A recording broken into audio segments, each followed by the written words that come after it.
Welcome, Bridge Builders, to another episode of the podcast. Today we're talking about a totally nonchalant, low ball topic of is the LDS Church a cult? Yeah, just cults. Yeah, just in general. Just culty things. We officially passed 100 subscribers on our YouTube channel, so Look at us go. thank you for subscribing. If you haven't done that yet, please do so. We also appreciate the donations that we've gotten, so from those who have donated, and if you are able to financially donate, we would appreciate that as well. I know gas prices are crazy these days, so budgets are tight, but even $10 goes a long way. So, all right. Juliet's going to kind of lead our discussion today. Anything else before we get started? So just, I guess, for technicality, this is kind of part of the Tackling Clichés series. That is true. And I did an episode on this very topic with Garrett several years ago. And I think the definition that we came to was a high-demand religion kind of thing. But That the church is a high-demand religion, but not a cult. yeah, but also since that time, like, my views on this topic have changed a little bit. Like, my personal beliefs have changed, so we might get into it. But I know you don't think there is a such thing as a cult. Yeah, I don't believe in cults. Yeah.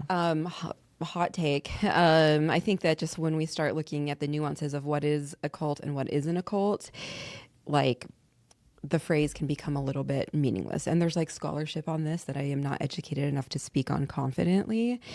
But whether or not cults are real, whether or not they exist, whether or not it's helpful, it is a word that people use, right? Especially people who feel harmed by the church. People who feel harmed by the LDS Church and also other churches, or people outside of it who are looking in and who are, taking a critical position.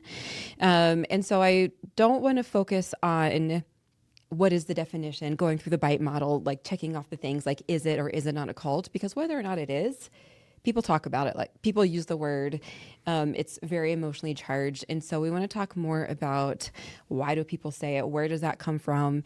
And then what is the response and where does that come from?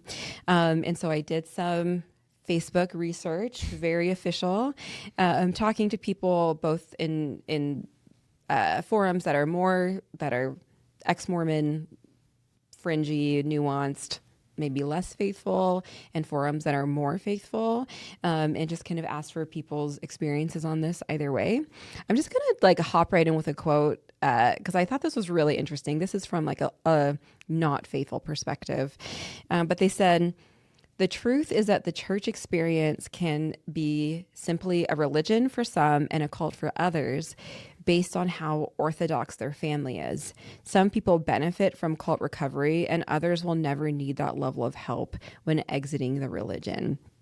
And we just spend so much time going back and forth about whether or not it's a cult that it never really occurred to me that maybe some people are genuinely having a cult-like experience and other people genuinely are not having a cult-like experience, right?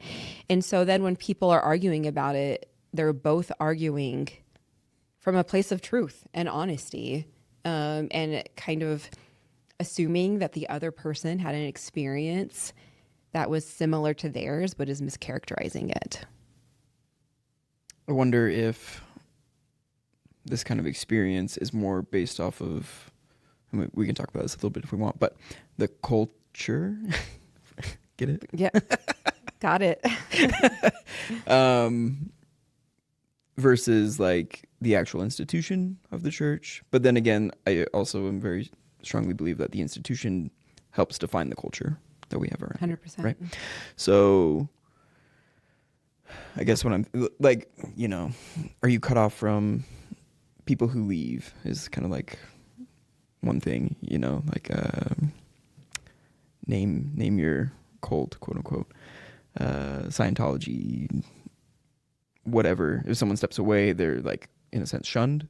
Like, that didn't happen to me, but I know that has happened to other people, kind of based off their family and so forth. So just depending on like what happened. So does it happen all the time? No. Does it happen sometimes? For sure. Like, And I really like what this person said, because it was based off of how orthodox their family is, and maybe how literally they took certain beliefs, certain practices, and so forth. But yeah, I thought it was interesting seeing a number of people say it is culty because there's not a good or legitimate way to leave, or it's really hard to leave, or you do experience some kind of shunning, even if that shunning isn't official or like prescribed in our handbook. And then from a faithful perspective, a lot of people said, no, it's not a cult because you can leave whenever you want. Mm-hmm. Or, just yesterday I saw a reel of someone saying, people are always saying like, oh, I left the church 10 years ago or I left that cult 10 years ago, blah, blah, blah. How is it a cult if you left and you can talk about it and they haven't come to your door and sucked you back in or off to you? And so just like the perspective that for some people, yeah, you can leave whenever you want. It's just that simple. And other people feel really differently. And it makes me wonder, do some people just not experience the quote unquote cultiness until they try to leave? Does that make sense? So like, of course it makes sense. Why do I always ask that question? It's like Schrodinger's cult. What was that? Schrodinger's cult. You familiar with Schrodinger's cat? Cat, yeah. No. It's like a physics thing, but like basically you can't know the state of something until you like open the box and observe it. So it's like, are you in a cult or not? You don't know until you actually like try to leave or something. Yeah. And so again, like people who are in the church saying it's not a cult, maybe just haven't experienced, part of some of the things that make people feel so much like it is a cult. That makes sense. Yeah. I feel like what we're trying to do here is validate everyone in their experience wherever they've been, right? Because it is different for everybody.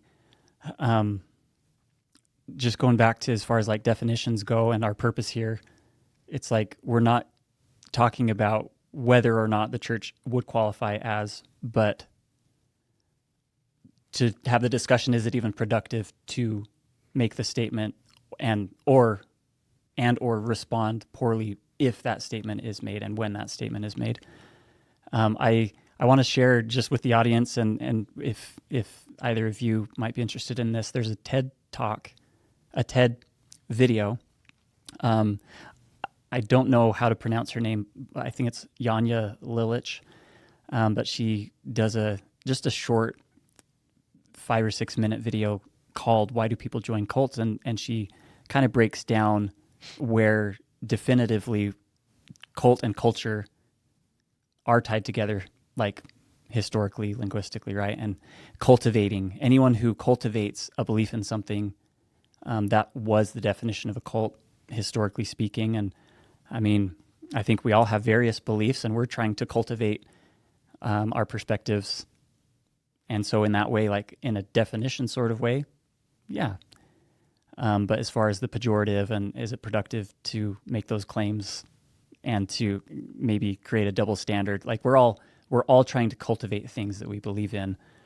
But when we're pointing at other people doing that, they're doing it the wrong way, yet I'm doing it the right way inherently, even subconsciously. Yeah, we're all kind of in the same boat and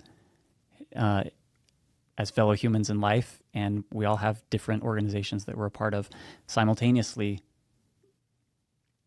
I belong to like 10 different organizations, and one of them happens to be the Church of Jesus Christ of Latter-day Saints, right? So, yeah. Yeah. I do think it is productive for some people in some ways to call the church a cult. I think it's important for some people. I'm just going to read this comment from someone. She says, using strong language that elicits an emotional response can be helpful sometimes to communicate how hard it was to leave the church. Softening the language doesn't help me own and process my full feelings and therefore heal from them. I feel like that's just like a really self-aware, transparent, open sort of explanation of like why that word is important for a lot of people. And I think that for people who feel really harmed for people who feel really harmed, like, it's like sometimes you just got to cuss. Like sometimes saying high demand religion, like just doesn't hit Sure. the way that you need it to, And so like, is it a word that I use? No, again, because I don't believe that cults exist. But I feel like I have a lot of understanding, like for people who do, even though it is pejorative, because like sometimes people need to be pejorative. And like this person says, like how hard it was for them to leave the church. I think maybe the time that it isn't productive is when you're trying to talk to someone within the organization and saying like, well, you're in a cult, right?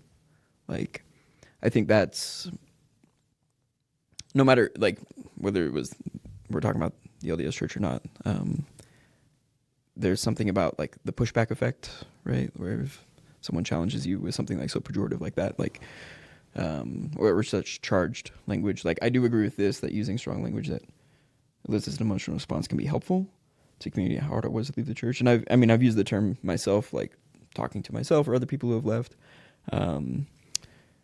But I've never, and I don't think I ever will, like tell someone within the church that I think they're in one, because what does that imply? Maybe that implies that I think that they should leave it, right? I think that's probably the biggest thing. I also, kind of coming back to this, I think the time I see this word used the most when talking about the LDS Church is coming from mainstream Christians online. Yeah. I'm not sure about you guys. Like See it a lot. Ex-Mormons are a little more here and there with it. Kind of depends on the situation and so forth. But are you talking more maybe evangelical? Probably than mainstream? I mean, yeah, I guess in Where United is the States, mainstream? evangelical is the mainstream. I mean, I see it, I feel like across like all Christian denominations outside of Mormonism using it. Sure. I'm trying to think of like someone who's like a strong Catholic. That doesn't, usually don't see them kind of saying that. I don't know. There could be I feel like instances, strong for sure, Catholics tend to be really measured about things. But But I've seen like outside the evangelicals called Catholics, like they're in a cult, so I kind of go back to the difference between a cult and a religion is time and acceptance. Basically, like the more time that something has to grow, and like if you look at early Christianity, and I was, talking before we recorded about, I was watching some videos from a more LDS apologist type YouTube channel, and they were talking about this specific issue, and they were saying like, well, if you go by this definition, like every religion is a cult, and so forth, and like early Christianity, like following a devoted leader, charismatic leader, Jesus Christ, like could be defined as one according to the Romans and so forth. And I kind of agree with that. Like it's just it's grown and it's become more accepted to be a Christian. And so anything that kind of goes against that norm might be pointed at and said like, well, you're not one of us, so ergo cult. Yeah. I think one thing that people often when they're like trying to define it, they'll talk about like violence and like it's a cult if it like encourages you to commit extreme violence against other people or extreme violence against yourself. And like we know of examples of things that in the general thought we consider cults, right, that have done those things. But like whenever people try to use that as the definer, I wonder like, have you ever heard of 9/11? Or are you too young to have remembered that, right? An example of religious extremism that killed a lot of people, that caused a number of people to choose death for themselves. But in the general thought, we don't think of Islam as a cult.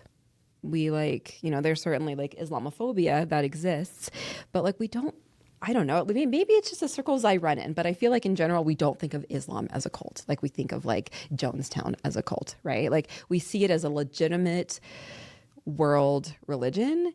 And so I think that that's just like an example of like just the acceptance, the time, the size of it, making it acceptable to people, even though there are extreme things that have been done in its name, just like there have been extreme things done in Every most religion's name. religions. In a lot of religions. Okay, most yeah, of it. yeah, in Not a lot all. of religions, quite a few. Can't ever say all. Yeah, including this one. You know, like some people say like, oh, we've never like kill. I hate talking about killing people so much, but like, oh, we've never like killed a bunch of people, but like Mountain Meadows massacre. Like I know, like I don't. My historical understanding is that did not, the instruction to do that did not come from Brigham Young, did not come from the top of the church, but it did was facilitated by church leadership and happened by people as a church group, and it was really religiously charged, and I think also came from a sense of entitlement. And maybe that the actions were justified based on the beliefs, that they were so strongly held that those actions were justifiable. Yeah. God led or God sanctioned. God approved, God ordained. God approved, Mm-hmm. Yeah. I also think if we're talking about violence in Latter-day Saint history, we've also been on the receiving side of violence. I'm thinking like Hans Mill, Yeah. Where the general Mill view, I don't think it was like a specific church that led that, but other evangelical Christians did not like the Latter-day Saints in the area and therefore, murdered women and children just as Latter-day Saints did in Mountain Meadows Massacre. So, yeah, very few groups are immune to this or don't have some history of big violence, the Crusades, there's a lot of violence happening in the world right now and enormous disparity between what people believe about whether or not that violence is justified. Yeah. All of those topics shall remain nameless as we are Switzerland as far as politics. But it is happening all around us. Mm-hmm. Just that big things happening and such different beliefs about whether or not they're legitimate. I thought that this quote from a faithful perspective was interesting. I believe much of what Joseph had originally established was against cult tendencies. He promoted autonomy and was against hierarchy and control, but I feel some of these ways were introduced by Brigham. I just thought that was interesting. I don't know. Do you guys think that that's true at all?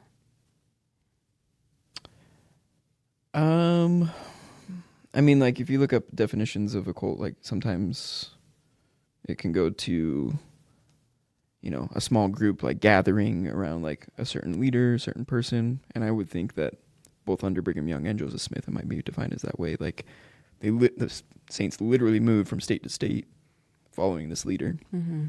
And to say that Joseph Smith and Brigham Young weren't charismatic, I think would be not untrue. True. Yeah. A lie. Yeah. We've got a word for that. Yeah, we've got a lie. Yeah. Yeah, which charisma to me is not inherently an indicator of a cultic mentality. And so for me, I think it's safe to say that Joseph Smith and Brigham Young were different people. Therefore, different things were implemented through each of them. And so I can understand where this person's coming from. The more that I've learned, it just in my personal trying to become more informed with Joseph Smith papers, that kind of was slurred.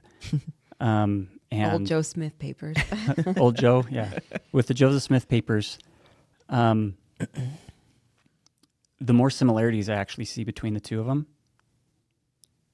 That's just, me as an individual. I'm not representing the collective active member, right? But I am an active member, so I am part of the representation of an active member. So yeah, I do think that one's an interesting one as well, and I definitely can see where they're coming from, and I held the very same belief for a time, and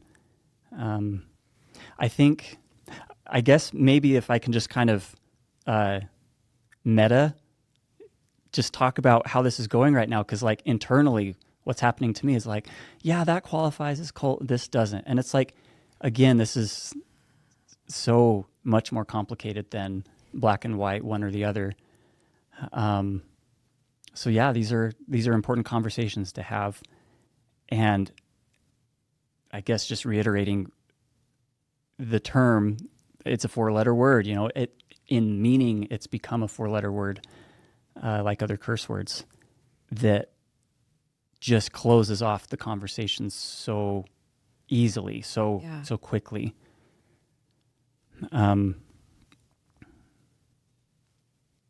Yeah. So just again, like I'm still battling within myself this simplistic approach with this person and how they compare, who had more of a charismatic influence on other people.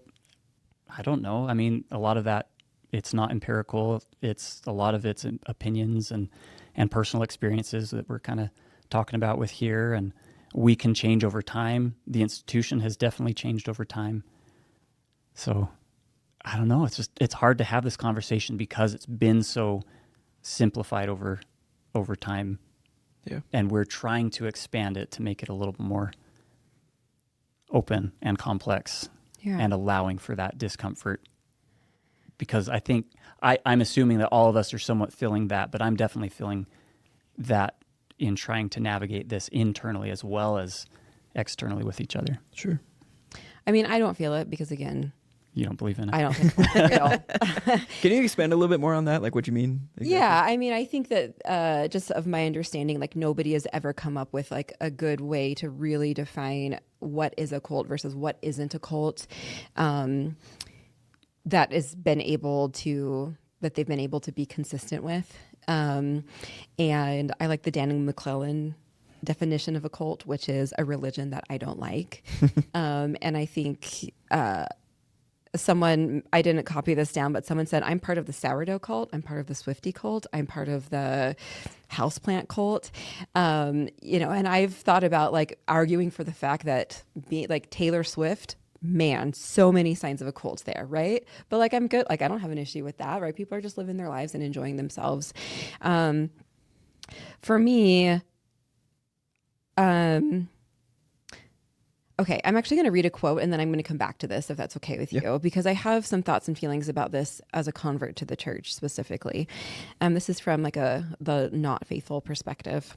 They say, this is a question I face constantly as a therapist who now specializes in helping those leaving high control groups.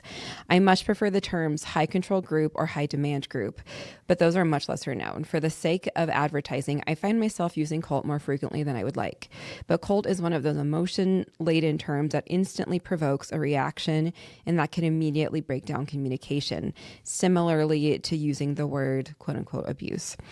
I also hate the terms mind control and brainwashing. I agree with this, which have become seemingly synonymous with cult. These terms oversimplify the experience and presents those in these groups as simpletons who just handed over our brains to be messed with. That is not true, and it prevents people from understanding how and why people get caught up in these groups and how sneaky they are. And I really appreciate this, Juliet, really appreciates this kind of pushing back against the mind control and the brainwashing. I feel like the word cult is thought stopping, because if you just say, oh, they're in a cult, or oh, they're brainwashed, or oh, like their institution is using mind control techniques, then there's no reason for you to engage with that person or that group. It's like saying, oh, this person who's left the church has been deceived by Satan. Because why would you engage with someone who's deceived by Satan? Like, right? Like they're not in their right mind anyway. And so I feel like this is kind of thought stopping in that opposite direction. And I think as a convert, it feels, when I'm now in a community that uses words like cult a lot and kind of implies that like they only ever believed it because they were brought up in it, that it doesn't make any sense. I don't want to say I get offended or I feel insulted, but sometimes I feel like a little bit embarrassed of like, oh, I chose this thing that all of these people are saying is a cult and doesn't make any sense. And I feel like, I don't want to say it's invalidating, because I think I'm the only one that validates or invalidates my own experience. But I feel like it just doesn't see the convert experience, or it just doesn't acknowledge like the experience of people who chose it. And I know that I chose the church for good reasons, and that it was the thing I was supposed to do, and that it was right for me. And so Remind me what age you? I was 16. Okay. Yeah. So I was young, but I wasn't that young. Mm-hmm. And when I think about my experience, like there's no part of it that I'm like, oh, they tricked me. Or, oh, like they were mind controlling me. Or, oh, like they weren't being honest with me. I think that everybody who was involved with my conversion was being as honest as they knew how to be, you know, which was pretty honest. Like, I guess I'm just saying that because I think that within the culture, there can be things that people are just kind of trained to kind of keep down, but nobody at any point was like actively trying to trick me or trying to brainwash me. And also, I don't believe that people are ever attempting to brainwash their own children. Right. And so I went through this period of time where I watched all of these quote unquote cult documentaries and heard about why people joined cults. And at this point, I thought of them as being separate, really, from like my experience joining the LDS Church. But the things that they were describing of why they joined their cults, of like the connection, the community, the feeling like they were a part of something important, the feeling like they were given active ways to serve people and to share, and that they had questions that they always wanted answered, like were finally being answered. Those were all experiences that I had. Those were all feelings that I had. And they were real. And all of those good, like they were real good things. And I realized that other people were joining what I thought of as cults for real and good reasons. Because they really were giving them community, giving them an opportunity to serve, answering difficult spiritual questions for them. They maybe changed their lives dramatically, like changed their left addiction or whatever. Gave them like real support. And so I guess part of the reason that I stopped believing in cults is because I guess I just realized how utterly useless that word was. And I feel like it is erasing to the real positive experiences that people have in other groups, because that was the experience that I had in this group. You know, it was real and it was positive. And I remember the point, maybe we'll talk about the temple more, where I was in the temple for the first time and I was like, I might be in a cult. All right. And then I just like kept going. And I didn't really, my thought wasn't like, oh my gosh, I have to get out. It was actually like, oh, I might be in a cult, and maybe cults, like, maybe that's not a bad thing. Maybe they're not that They're bad. not inherently bad. Yeah. Which is like another common sentiment I saw people say on the faithful side. A lot of people kind of were like shrugging their shoulders at the term and like, well, maybe I'm in a cult, but like, it seems okay. Yeah. Yeah. You know, it's like, doesn't seem worth my effort to like parse it out too much. And like, it's going okay. Yeah. Yeah. That's the sentiment I've found from like these apologist videos and so forth. They're like, well, I mean, I guess by these definitions I am like, but I'm not, that's not a problem with me, basically. Like, just kind of disarming the word. Yeah. And which I think is a completely reasonable response. Yeah, for sure. I know you said we probably won't talk about the bite model a little bit, or Stephen Hassan and so forth, which I think there's, it's not a great model and there's some pitfalls and so forth, but he does talk about like a spectrum, like he calls it the influence continuum, to be used with the bite model of authoritarian control. So for those who aren't familiar, Steve Hassan, he was part of the Mooney group, cult, if we're going to call it that. And anyway, but then he left that back in the 70s or 80s and kind of devoted his life to like studying this kind of stuff. And so BITE stands for behavior, information, thought, and emotional control. And he just kind of says like, like there's some organizations that have these elements to them, but use them in a constructive way rather than a destructive way. And even within the same organization, there can be like both ends of that spectrum kind of thing. So that's maybe where I see like the LDS Church on this spectrum is like there's some aspects that, you know, I was even taking a little quiz thinking back in my time, like in the church, like where like strongly disagree to strongly agree, where do things fall? And some things I was like, oh, strongly disagree, like that's not us at all, versus others I was like, no, it's like up there. So again, it's continuums, it's spectrums, it's not black and white. It's personal experience. Yeah, personal experiences. Others' personal experiences in the same group, yeah. And even within the church, like, you know, the temple is something completely different than what's on Sunday. The mission experience is completely different than what you are just as a normal member. Yeah. Not on a mission. Yeah. So I have to say that in your, like, that episode you did about if this is the church or cult or not, I remember listening to that years ago, and there were a few things where I was like, what are you talking about? like the... I haven't listened to it in a while, so I the can't point of like sexual control, like if the organization like controls you sexually, and you guys like got to that point and you're like, no, the church doesn't do that. And I was like, what? The church has an enormous amount of sexual control. In 1982, the first presidency said you can't have oral sex and sent that to everybody. Like, that's a lot of control. Yeah, no. And like, I guess I've been holding this in for a long time. Yeah. That I wanted to tell you were wrong about it. Okay. No, and like thinking back about that time, like just my thought process what I was feeling about the church was maybe different than what I currently feel. Yeah. And so like seeing that, you know, there are big guardrails around sex and like there are punishments in a way with it. Like if you aren't following, and some people may view that as like a positive thing. You're like, no, like that's what keeps me in line. And I know that there's consequences and so forth. And again, the same thing can be completely different for different people, you know, and whether it's a constructive thing or destructive thing for them. But I do agree, like there is a lot of sexual control. So I refute myself from 4 years ago or whatever. Oh, thank goodness. some people's guardrails are another person's prison. Yeah. It's like the same structures that are maintaining boundaries can bring out a different experience for each person. Yeah. I'm reminded back to this is when I think this is when my wife and I were living in my home ward that I grew up in, and one of the Sunday school teachers says, "We don't brainwash our kids; we indoctrinate them." And it's like, but you're describing the same thing,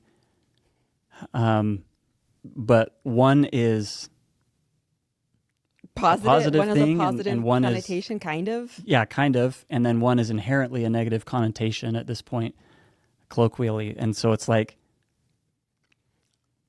yeah, whatever group we're a part of will be indoctrinated according to the beliefs of whoever has the influence over us, whether that's our parents or a church leader or a sports coach, you know, like that is an indoctrination or maybe a programming of how we approach difficulties or successes or whatever. And those programs, our brains are amazing that we can have those programs that stay after such a long time. But yeah, I mean, we kind of, to describe these completely different terms in how they're received, when you get down to it, it's kind of similar in how you observe those things happening, the brainwashing or the indoctrination. It's like, is there really much difference? To me, it doesn't seem like it, but maybe for others obviously for others there is a major difference. Yeah. I mean, it all kind of comes down to like, do you think that you're indoctrinating them with something good or not? Yeah. Do the ends justify the means? Yeah. Maybe. I could see that. Yeah. And I mean, it's like, what do we just call just teaching your child correct principles versus indoctrinating them? I'm sure that there are things that I teach my kids that I want my children to believe that other people would look at and tell me that I'm like an abusive mother for indoctrinating them with my abject radical feminism. Yeah, for sure. You know? Yeah. Thought in my head, left it. Do you have anything to say? Sorry. No, it's good. I left a thought. Okay. Well, then I'll just jump into these two comments from, again, the like not faithful perspective that I thought were interesting as far as like demarking like why the church. Oh, it's all come back to me. When I was investigating the church, I kind of like asked my missionaries, like, do you guys like brainwash people? Or like, do people believe this because they're brainwashed? And this Elder Robinson said to me, Juliet, if you think about it, really, it's the world that brainwashes people. Like, think about all the things in the world, like the world being like outside of the church, I guess, like the devil's area. Like, think about all the things that you just like believe because like the world has been teaching it to you. And I was like, maybe you're right. Maybe I am brainwashed by the world. And so just going along with like who, like we're all getting indoctrinated, right? Like that's inescapable. And I think to look at a group and say, no, they indoctrinate people, they brainwash people, like that's something that, like, that's just ubiquitous, right? Like the sharing and convincing of ideas. So two things from like what makes the church especially, what makes people feel like the church is especially culty. Important use of Air loaded, quotes if you're not heavy watching air us on quotes. video. The church would immediately feel less culty if it didn't market itself as the only true religion. I think valid point. Next one, the fact that leadership in the church is seen as absolute and any quote unquote doubts or questions are seen as negative / faith destroying and not empowering, etc. That is what can make the church a cult to me. It would be less of a cult if questions weren't immediately shut down and we could criticize leaders more freely rather than saying, oh, God will fix it. They have agency. God is teaching them, blah, blah, blah. And I think there's probably a spectrum of how people feel as far as like, are people allowed to have questions? Are people allowed to have doubts? I think, thinking about like talking to Patrick Mason a few weeks ago, like he came up in a space where that was completely accepted and was really comfortable. And I think that he's probably on one end of that. And then, I think we've kind of seen across the spectrum of how those are treated. I think often my experience was that I was told it's okay to have questions and doubts, but the way people actually responded to them maybe implied That it wasn't. that it wasn't really okay. Yeah. Like maybe it was like allowable, but like how do we scamper off away from this like as quickly as we can? Sure. Can I ask Mitch? Mm-hmm. So we've had similar experiences as far as being born into families that were active in believing. And I'm not sure if you had a similar experience as I did, but I didn't realize that other churches claimed that they were the one and true religion. Like, I don't know if even until my adulthood that I realized that other churches did the same thing. And so it was just really confusing why people didn't join our church, because we are the one and true and only living church, right? So that was like, well, I can't have my church, not I can't, but it can't be true that my church is the only true one and this person's church is the only true one. Therefore, one of us is wrong. And obviously it's the other person that's wrong. I'm not sure. Did you have a similar like Feeling? Yeah, for sure. Something about like, I would go on, I don't know where I got this like teaching. Maybe it was just, piecing everything I was taught like into my own brain. But like when I go on vacation outside of Utah, I would just kind of like have this inherent judgment like towards others. I'm like, man, these poor people just same. like don't know the truth, like, and I genuinely believe that, so yes, to a degree. I'm not sure like what age I was necessarily when like I thought that other people, maybe I don't know. It's hard to go back into your own. It is hard, yeah. 6-year-old mind or whatever. But if other people had the same claim, I think I figured that other people did have that claim, but I also like recognize like, well, we're right, and they're not. So that's it. Flex to be them. Yeah, like Yeah. it took a lot longer for me to click, like, well, maybe they feel that exact same way about my religion, Yeah. Yeah. That they're in the true one and so forth. And so just kind of gaining that humility probably didn't really come until my faith crisis. Yeah. For like completely. How old were you when that happened? My faith crisis? 27. Yeah. It was like a week after my 27th birthday. So Yeah. Can I add one more element Yeah. on top of that? If I can pull it back from how it flew out of my brain. Okay. So we were talking about just the judgments towards other people.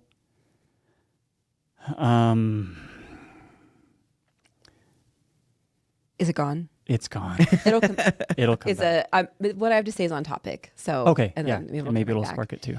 I remember, I think I knew that other people thought that, but what I didn't think that other people had spiritual experiences.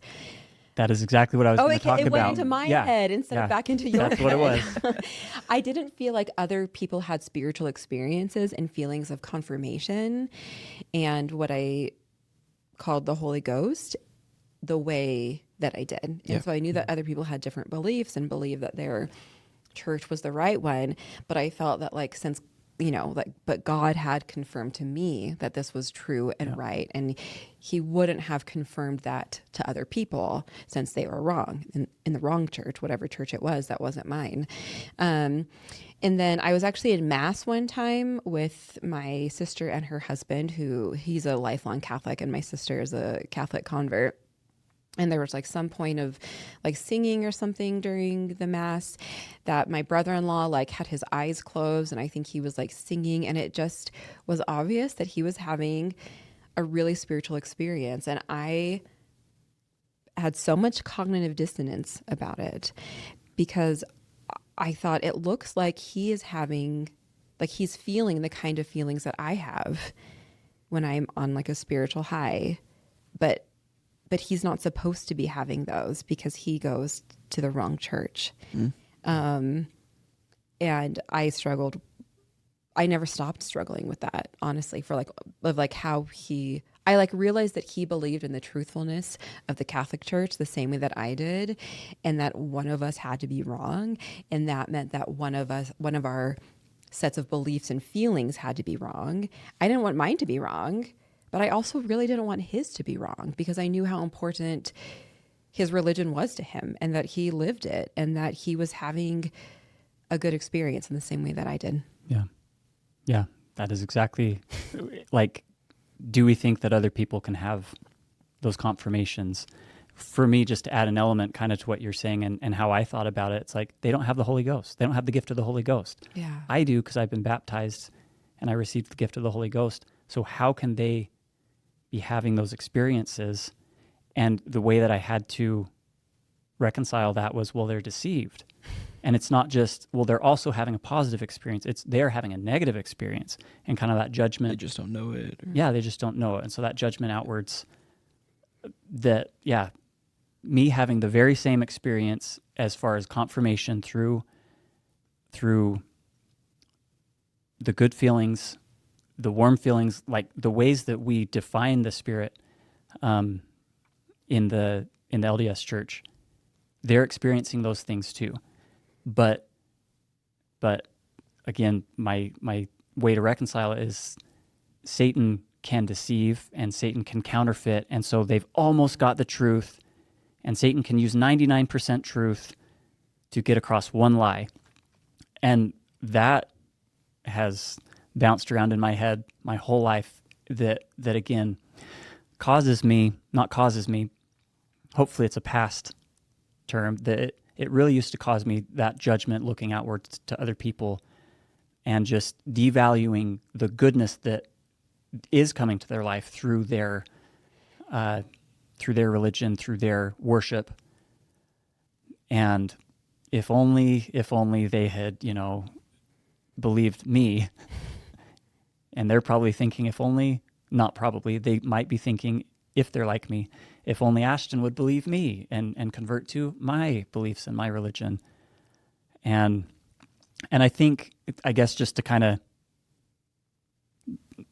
set some sort of like conclusion to this in my brain, how I process things, it's like, I guess, going to Jesus' teachings about the mote in the eye versus the beam in the eye. It's like, how often have I, in that religious sense, been just, again, this outward judgment towards other people? They've got such blindness, when I've got really the beam in my eye, because they're maybe worshiping genuinely, and I'm trying to worship genuinely, but I'm also making judgments that they are not genuinely worshiping, but they're deceived, and I'm not. So just that double standard, even though the manifestation of the same actions, the same experiences internally are being experienced in both positions. Yeah. You guys want to know what happened to me? This is Of on course. topic. Yeah. Do you but- want after you tell us, do you want to take us out? I'm thinking just for time. Like end the and episode. end it? Okay. Yeah, not like Sure, take us sure, out. I see what you mean. Yeah. Yeah, I'm not sure how much this story will be like a good like ending thing necessarily, but one of the things that really caused me to like have a ton of cognitive dissonance and start to really doubt some things was Marshall Applewhite, the leader of the Heaven's Gate movement, cult, what if you want to call it that, right? And for those who aren't aware, back in the late 90s, this guy gathered a bunch of people and they committed mass suicide, believing that they would end up on a spaceship that was coming near Earth, like at that time, kind of thing. Behind the asteroid. Yeah. That was yeah, coming near Earth. Right. Yeah. The asteroid, yeah, anyway. I don't know if other audience members would be confused about this. Mm-hmm. Is this the same as Jim Jones, or is this This is is completely separate. different. this is separate? This is Different I've decade. always almost thought separated by Heaven's Gate 20 was Jim years, Jones. yeah. Okay. Yeah. This guy's... I'll inform myself later. If you Educate. you can look him up because he like recorded a bunch of videos of himself. He's got bald. He's bald, really like big eyes, kind of thing. And I saw this video of him like saying like, basically telling his followers, "This is what we need to do, and this is how we need to do it." And he essentially says like, "Don't ask your neighbors, your friends, like about this. Like, turn to God specifically, and like, go into your closets and pray about this." And for me, that was just like, oh my gosh, like I said that exact same thing on my mission to people, you know? I mean, to the degree I wasn't asking them to, you know, off themselves or anything like that, but it just like made the hair on my neck like stand up, like how different am I, you know, from what I can see is obviously like something very different. So I don't know, that just like sparked something. And going back to this, like, did other people like have these same experiences and whatever, and like listening to people share testimony of their own beliefs and like how similar it sounded to like testimony meeting at like my own church just really made me like, like maybe I'm not so different after all. Yeah, I think what I've heard from all of us is realizing that we are more similar to people and having more similar experiences than we assumed at some point. And then once you see that, it's hard to unsee it. Yeah. Yeah. Gives me sorry, go ahead. Just to like encourage myself, starting with myself and each of us here and our viewers, it's like having compassion for other people. Because for me, it's like if I were in a situation as the people in Heaven's Gate, it's like, would I have done the same thing? And I might have, because I have done the same. I've gone to my closet to pray and seek God and not the flesh for my confirmation of things. And just the consequences were different because the person telling me to do those things were different. So if I were in that situation, would I have done the same thing? I think I probably would have, you know. And so for me, that gives me compassion instead of, it replaces the judgment that I've naturally felt towards people that have found themselves in situations like that or found other people in situations like that. And I would think to myself, I'd never do that. But it's like, I think I probably would, because I have. Just the situation was a little different, so the consequences were different. But the experience was the same in Yeah. terms of that confirmation. Yeah. Yeah. I guess if we're tying this all to like bridge building Yeah. kind of thing, it just makes me, realize that even in my current state as like an atheist, like nothing makes me like special about this. Like, I don't think I have like superior knowledge compared to other people or whatever. And just like the level of humility that everybody, like I've landed in this camp, Ashton, you've landed in your camp wherever you are, Juliet in yours, and listener wherever you are, and I really don't see anything wrong with that, as long as I would hope that people have that level of humility as well and like recognize that, and like I can be where I am and still recognize that other people are okay where they're at. Yeah. It's kind of like what I would just hope for. Yeah. And whether that's in a cult or not, and whatever your definition is, like, sure. Make an end of my speaking. Yeah. Peace be unto you, everyone. Well, you have to keep talking because you have to finish the episode. Oh, I do have to finish the episode. All right, don't make an end of my speaking. Love to hear your thoughts in the comments. Send us an email as well. We haven't gotten many emails. LDS bridgebuilders@gmail.com. I'll put a link in the description for that. Again, please like, subscribe. If you made it this far in the podcast, that means you probably enjoyed this episode, or at least found it entertaining. But yeah, leave a comment. What do you think about this kind of topic? And we'll catch you next week. Thanks for listening. Bye, everybody. Bye.